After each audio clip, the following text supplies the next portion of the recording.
നമ്മുടെ ജീവിതത്തിൽ ഇവർ രണ്ടുപേര് ഏറ്റവും കൂടുതൽ കുസൃതി ആരായിരുന്നു ചെറുപ്പത്തില്? കുസൃതിയിൽ ആരായിരുന്നു?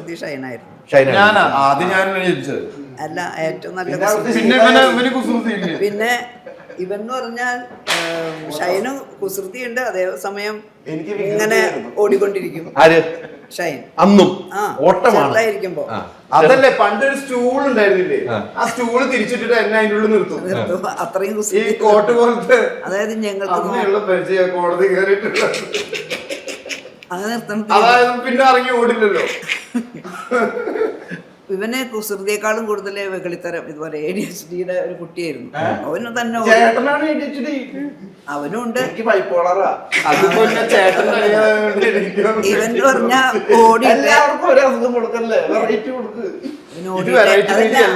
കുസൃതി തരങ്ങൾ അവന് കൂടുതലുണ്ടായിരുന്നില്ല.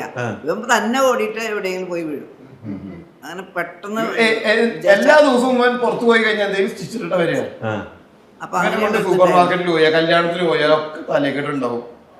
പക്ഷെ ഇവർ തമ്മിലുള്ള വ്യത്യാസം എന്താന്ന് ചോദിച്ചാൽ, 4 മക്കളിലുള്ള വ്യത്യാസം എന്താന്ന് ചോദിച്ചാൽ, ഷൈൻ ഈ സിനിമ നന്നായിരുന്നു കാണും. അത് 1 വയസ്സ് മുതൽ അവനെ തിയേറ്ററിൽ കൊണ്ടുപോയി കഴിഞ്ഞാൽ സിനിമ നന്നായി നോക്കി ആസ്വദിച്ച് കാണും.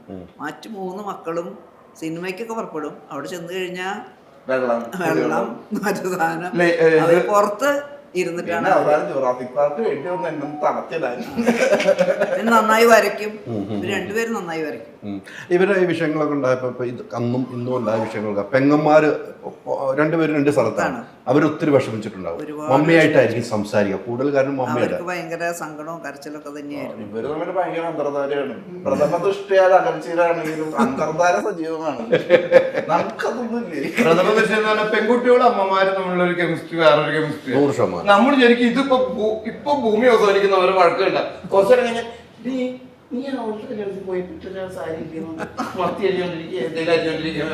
അപ്പൊ നമ്മൾ ശരിക്കും എന്താ സംഭവിച്ചുകൂടെ, നമ്മള് പൊട്ടനായോന്ന്.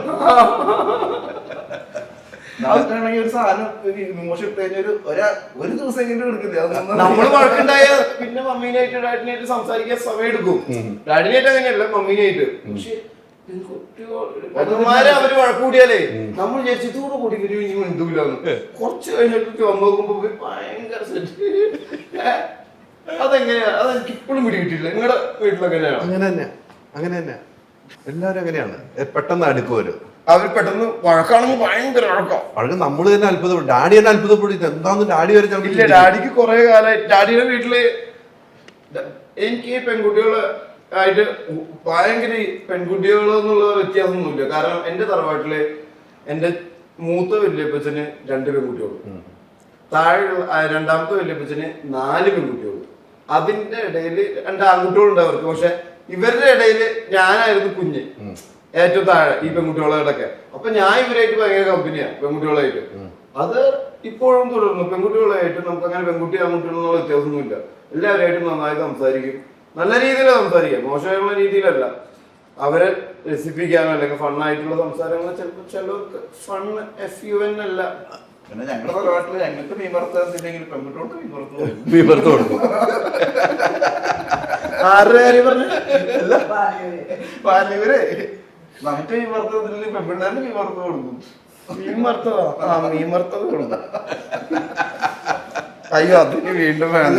പെൺകുട്ടികൾക്ക് മീൻ വറുത്ത് കൊടുക്കാത്തവർ മുഖത്ത് കുരു ഉണ്ടാവും പറഞ്ഞത് അതിന് എതിരായിട്ട് പറയുന്നതാണ്. വലിയ വ്യത്യാസം എനിക്ക് തോന്നിയിട്ടില്ല. അവിടെ പെൺകുട്ടികൾ അല്ല, പെൺകുട്ടികളായിട്ട് സംസാരിക്കാൻ അൾട്രാ മോഡേൺ കിച്ചൺ ഡിവൈസസ്. ഒരു കിച്ചണിൽ വേണ്ട എല്ലാ ലേറ്റസ്റ്റ് ബ്രാൻഡുകളും ഇവിടെയുണ്ട്.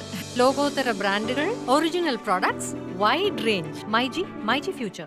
വാട്സാപ്പ് വഴി ഇംഗ്ലീഷ് പഠിക്കാൻ ഇംഗ്ലീഷ് കഫേ ഉള്ളപ്പോൾ ഇംഗ്ലീഷ് ഒരു വിഷയമേ അല്ല. English cafe, we present you the perfect English. WhatsApp now 9633 888 575.